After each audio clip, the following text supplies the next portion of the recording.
As promised, here is a recap of the House Financial Service Committee hearing today that focused heavily on crypto. Yes, all 5 SEC commissioners testified, including Gary Gensler, and he got absolutely owned. Sorry, spoiler alert.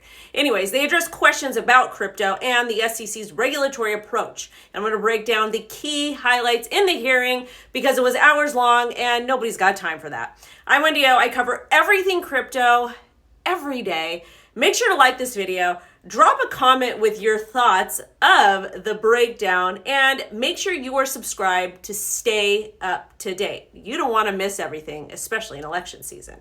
Now let's go ahead and roll the clip of Hester Peirce and get it started. If you don't know who Hester is, she is an SEC commissioner that is pro-crypto. I think what's happening is that we're trying to be ambiguous because the legal precision carries with it real implications. And this is why people have been coming to us and saying we need clarity. Is the token itself a security, or is it part of an investment contract? Is it being sold together with an investment contract? If it is, what is that investment contract, and how long does it track along with the token?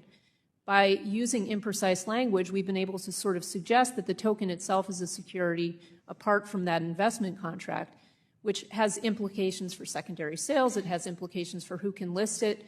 And I think this is absolutely, we've fallen down on our duty as a regulator not to be precise. And so tucking into a footnote that, yes, we admit that now actually the token itself is not a security, that's something that we should have admitted long ago and then started wrestling with the difficult questions. Right. The key pieces of information Hester said was that the SEC should have admitted long ago that tokens are not securities. She also said that the SEC has taken a legally imprecise view to mask the regulatory lack of clarity when it comes to crypto. And this is done for a reason, so that they can actually go after people later. Peirce also said that the SEC has taken a legally imprecise view to mask the regulatory lack of clarity when it comes to crypto. And in a separate clip, she was also asked whether physical pieces of art are considered securities in the eyes of the SEC, because that would include eBay, Poshmark, any of those places. And guess what? Hester said no. She was then asked if the SEC takes a position that most NFTs are sold as securities, and where does it end? Peirce said, "You put your finger on something that's troubled me, which is that we seem to be treating digital assets differently than we treat physical assets. And I think that that is problematic." And she was also asked whether it is currently feasible for an issuer, a broker dealer, or trading platform to come in and register. Hester said, realistically, it's not, even though Gary says it's possible. She also said evidence is the fact that we've been seeing so few firms and been able to do it. I also want to go back to the original video and touch on something very important Hester said. Ambiguous. Is a token a security or part of an investment contract? And with this imprecise language, implications for secondary sales and who can list it occur. If it's not precise, then it suggests the token is a security. And that's exactly the SEC's game plan, to go after good actors that come in and register or simply following the rules, because without any laws put in place, they can go after whoever they want. Now let's get in and talk about what Gary Gensler said, because spoiler alert, he got owned.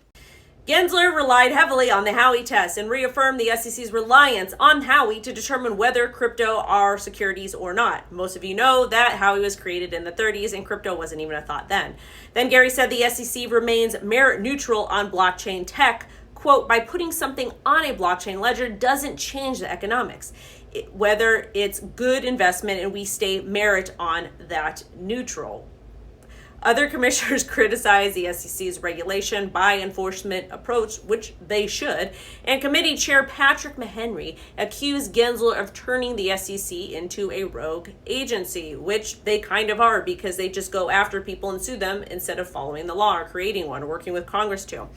Plus, he also asked Commissioner Crenshaw about ethic restrictions stopping commissioners from engaging in the so-called revolving door and taking a $5 million contract job from the crypto industry after leaving the SEC. And again, that's a good point, because that's what the SEC does, or public servants do in general, revolving door. Now, Tom Emmer on Gensler. Emmer asked Gensler if he was embarrassed about the debt box case, which he should be. And Gensler said the situation was handled badly. Good, at least he was honest in that respect. Then Emmer used his 5 minutes to attack Gensler's approach to regulating the industry by enforcement. Gensler was very, very much annoyed, you can totally tell, and Emmer ended with, "We could not have had a more destructive or lawless chairman of the SEC." And again, I agree. Myself, everyone in crypto, we just want to know what we can and can't do. Now Brad Sherman, someone from California. He suggested new laws might not be necessary to clarify crypto as a security and said that crypto's magic skill is the ability to hide money, which is a 100% lie. Blockchain technology is 100% transparent, unlike cash. He also said, I quote, "If you look at campaign finance laws, there's no way for anyone to enforce them when a politician accepts crypto and has really no idea where that money's coming from. In fact, you can see all of it. It's public on the blockchain. Plus, Sherman has been a harsh critic of crypto forever and is a paid shill by the bank."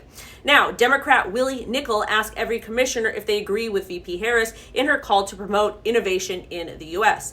He said Gensler has single-handedly set us back, years back, in our support for Web3 technology. Remember, Harris did not say crypto. She said digital assets, i.e. stablecoin. CBDC.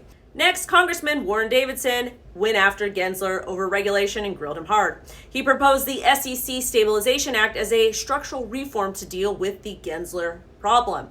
Plus, you guys, earlier today we talked about Maxine Waters pushing for stablecoin legislation, but in my personal opinion, she just wants a green light to start pushing a CBDC, which we know is coming soon.